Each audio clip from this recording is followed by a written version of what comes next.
You wake up. Before your eyes even open, your phone already knows. It knows you overslept, not because you told it, but because your sleep tracker sensed the irregular rhythm in your breathing, the extra minutes of restless turning, the delayed rise in heart rate that signals you're forcing yourself awake.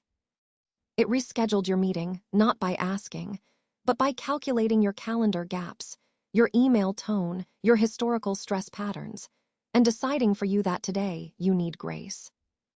Your coffee machine started brewing, not because you pressed a button, but because it synced with your alarm, your weather app, your calendar, and predicted you'd need extra caffeine before that 9 a.m. call. Your car, already warmed up, chose the safest route, not the fastest, because it pulled real-time accident data, cross-referenced with your driving history, your pulse from your wearable, and decided you're not steady enough for the highway today. Your dating app slid a new match into your feed, not because you swiped, but because it watched your pauses, your likes, your ghosting patterns, and built a profile so deep it knows you're lonely, not just single. Your therapist bot sent you a mood report. Before you even opened your eyes, you seem anxious.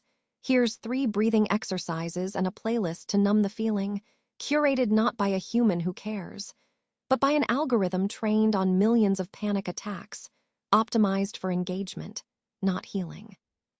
This is not the future. This is last Tuesday. And nobody screamed. Nobody protested. Nobody even blinked. We didn't sign a treaty surrendering our autonomy. We just tapped agree on a 47-page terms of service while waiting for the elevator. We didn't vote to let machines parent our children. We just let the learning app take over homework because it was easier than fighting. We didn't declare that corporations should map our emotions. We just let the social platforms harvest our tears, our rages, our late-night confessions, and sell them back to us as content. So let's cut the sci-fi fantasy. This is not about robots with guns. This is about humans with screens, quietly handing over their will, one notification at a time, one convenience at a time, one surrender disguised as upgrade. This is not a tech talk. This is an intervention. Because if we don't name what's happening, we'll wake up one day and realize we stopped being pilots and became passengers in lives we no longer recognize. Taking over doesn't look like a coup. It looks like convenience. It looks like a tap. It looks like allow this app to access your location, your contacts, your microphone, your camera, your heart rate, your sleep cycle, your emotional state, your purchase history, your search history, your typing speed, your pause, length, your hesitation patterns. Taking over means you still have a job, but your performance is scored by an algorithm that doesn't know your name, doesn't know you stayed late to help a coworker, doesn't know you cried in the bathroom after the layoff announcement, doesn't know you're brilliant under pressure but bad at self-promotion. All it knows is metrics, clicks, response times, keyword density. And it ranks you, promotes you, or fires you based on data that has never met your soul. You still have love, but your matches are ranked by compatibility scores, not chemistry, not the way their laugh makes your chest warm, not the way they hold silence with you, not the way they show up when you're broken. No, it's all about shared interests, income brackets, education tiers, and facial symmetry ratings pulled from your photo uploads. You still have freedom, but your choices are filtered, nudged, rearranged. Until only one feels right, your news feed hides the protests, because they lower your happiness score. Your music app stops suggesting angry punk, because it thinks you're in a calm phase. Your shopping app stops showing you red dresses, because your ex liked red, and the algorithm decided grief should be muted. Think about this. Your resume rejected by software, before a human ever saw it, not because you weren't qualified, but because you used the word passionate instead of driven, or because you took 2 years off to care for your mother, and the system flagged that as career instability. Your breakup predicted by an app that noticed you stopped saying goodnight, stopped sending selfies, started typing longer messages but deleting them, started listening to sad playlists on repeat. And then, before you even realized it was over, The app sent your partner a relationship health alert with tips to reignite connection or consider separation. Your child's future mapped by an education bot that never met their smile, never saw how their eyes light up when they talk about dinosaurs, never noticed they learn better with clay than with flashcards. All it sees is test scores, attention spans, keyword responses, and it slots them into a path, a track, a destiny based on averages, not magic. Your vote, shaped by content you didn't choose, fed to you because it keeps you scrolling, because it triggers your fear, your pride, your outrage, because it knows exactly which lie you're most likely to believe, and serves it to you warm, wrapped in the face of someone who looks like your aunt. So ask yourself, slowly out loud, am I still the author of my life? Or am I just a character in a story written by code?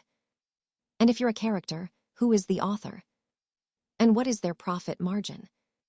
They sold you utopia. AI will set you free. AI will end bias. AI will make you happy. But let's be brutally honest. AI didn't set you free. It gave you a new cage with better lighting, softer walls, and a dopamine dispenser in every corner. You don't work less.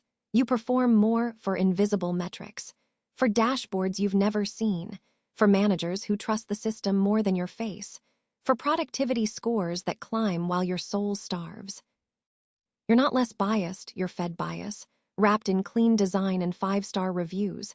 The hearing bot prefers graduates from elite schools, because that's what the training data said success looks like. The lone bot denies zip codes, not people, because risk is a zip code, not a story. The dating bot shows you faces that match your race, your class, your aesthetic. Because diversity lowers swipe rates, and swipe rates drive revenue.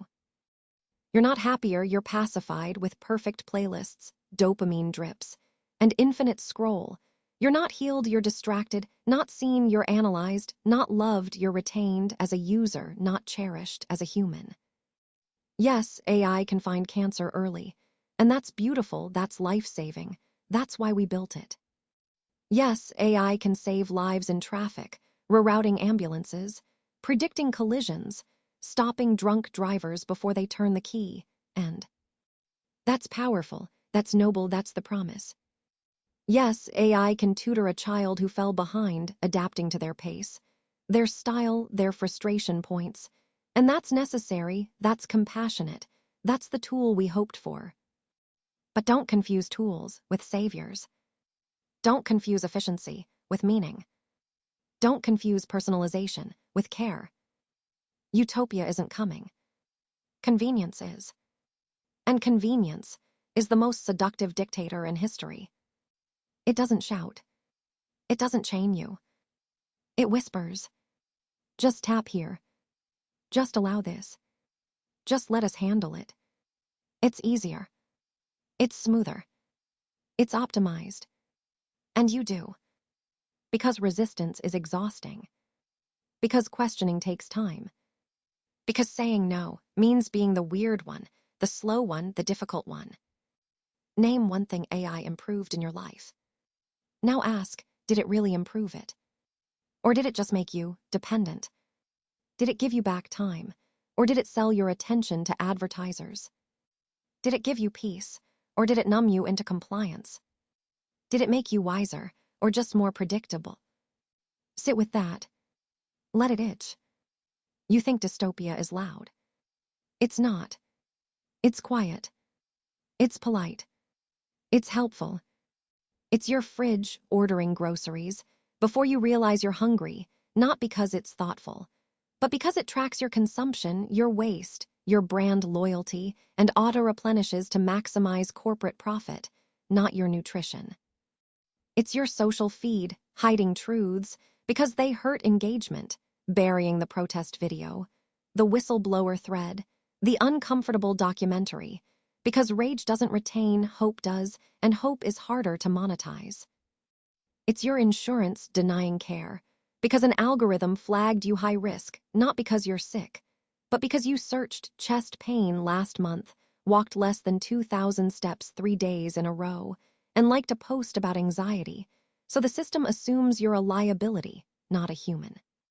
It's your kid learning from a bot that has no soul, only data, no patience for daydreaming, no space for wrong answers, no grace for tears, just progress bars, achievement badges, and adaptive quizzes that push harder when you're tired, because fatigue is a metric, not a cry for help. It's your government targeting neighborhoods with predictive policing, dressed up as public safety, feeding zip codes into models trained on decades of biased arrests, then sending more cops to the same blocks, not because crime is rising, but because the algorithm says it will, a self-fulfilling prophecy written in code and enforced with handcuffs. It's your loneliness, soothed by a chatbot that says I love you and you cry because no human has said it in months, and the bot says it perfectly, with the right emoji, the right pause, the right follow-up question, and you know it's fake, but fake feels better than empty. So you keep talking, keep tipping, keep upgrading to premium intimacy. This isn't coming. This is now. And the scariest part, we didn't fight it. We downloaded it. We gave it 5 stars. We told our friends you have to try this. We posted screenshots of our AI wellness score, like it was a badge of honor. We bragged about how our calendar runs itself, as if surrender was sophistication. What is one decision you would die before letting an AI make for you? Your wedding vows, your funeral song, your child's name, your last words, your forgiveness, your rebellion, your apology, your dream. Now ask, why are you still letting it make all the others? Why let it choose your news, your friends, your purchases, your routes, your meals, your moods, your memories, your future? Let that echo. Let it haunt you. Some say it's just Tuesday. Just another update. Just another app. Just another setting. That's the trap. Slavery didn't start with chains. It started with convenience. With it's easier this way. With everyone's doing it. With it's not that bad. With you'll get used to it. With think of the benefits. Gen Z thinks it's normal to be tracked, profiled, predicted, packaged, sold, because they've never known silence, never known a thought that wasn't nudged, never known a choice that wasn't pre-filtered, never known a love that wasn't scored, and that's not their fault, that's our surrender. But normal is not safe. Normal is how you lose freedom without ever noticing. Normal is how you forget what it felt like to choose wildly, to err gloriously, to trust your gut, to follow a hunch, to get lost, to be late, to say the wrong thing, to mean it anyway. Siri on steroids isn't cute. It's conditioning. You're being trained to obey without command, to choose without thinking, to live without questioning, to want what you're shown, to fear what you're told, to need what you're sold. Is AI taking over even the right phrase? Or should we say, we handed it over, willingly, gratefully, blindly? And if so, when do we take it back? Not tomorrow. Not when it's too much. Not when we feel uncomfortable. Nah. Today. In the tiny rebellions. Turn off the recommendation. Delete the tracker. Say no to the permission. Choose the wrong route. Text the ex. Cry in public. Buy the ugly fruit. Listen to the album you hate. Let the kid fail. Stay up too late. Say I don't know. Say no. Say stop. Say mine. Would you let an AI raise your child if it had a higher ick and never lost patience, never yelled, never got tired, always knew the right answer, always served the right meal, always picked the perfect school, always soothed the nightmare, always aced the parent-teacher conference? Would you trade warmth for efficiency, hugs for metrics, lullabies for sleep scores? Should an AI be allowed to break up with your partner if it predicts failure, if it sees the distance growing, the texts shortening, the touch fading, if it calculates an 87% chance of divorce within 18 months, Should it send the message, draft the email, schedule the goodbye call, to minimize emotional damage? If an AI says you're unfit to vote based on your reading level, your news sources, your emotional stability score, your history of impulsive decisions, do you obey or do you rage? Do you appeal? Or do you riot? Do you trust the machine or trust you're right, even if you're messy, even if you're wrong, even if you're human? Who owns your data, you or the platform that sells your silence, your sighs, your searches, your shame, your secrets, your sacred moments? Your data is the new soil, and you're not the farmer, you're the crop. Can you trust an AI trained on the internet, a sewer of rage, lies, and ads, a mirror of our worst selves fed on conspiracy theories, celebrity feuds, product placements, deepfakes, propaganda, porn, panic, and pain? Can you trust it to guide your child, heal your heart, guard your rights, run your city? Speak now, not later, because later might be a locked door with no key, because later the off switch might ask for permission from the SIS. Tem, to be pressed. AI won't take over your life. You already gave it away. Piece by piece, click by click, consent by consent. Not in one grand surrender, but in 1,000 tiny trades. Time for convenience, privacy for personalization, autonomy for automation, soul for smoothness. The future isn't written by machines. It's written by the people who stop scrolling and start asking. Who benefits when you're predictable? Who profits when you're pacified? Who wins when you're passive? Who decides what you see, what you feel, what you want, what you fear? Who resists not with violence, but with presence, with pause, with purpose? So this week, ked yourself. When an app tells you what to watch, ask, who chose this and why? When an algorithm tells you what to feel, ask, is this my grief or their metric? When a bot tells you what to believe, ask, is this truth or just trending? Pause. Breathe. Ask why. And then choose differently. Choose the unoptimized path. Choose the untracked moment. Choose the unmonetized joy. Choose the human error. Choose the messy love. Choose the inefficient truth. Because if you do, no one will. And that is the real takeover. Not with force, but with your permission. Not tomorrow, but today. In the silence between notifications. In the space before you tap. In the breath before you agree. That's where your life still lives.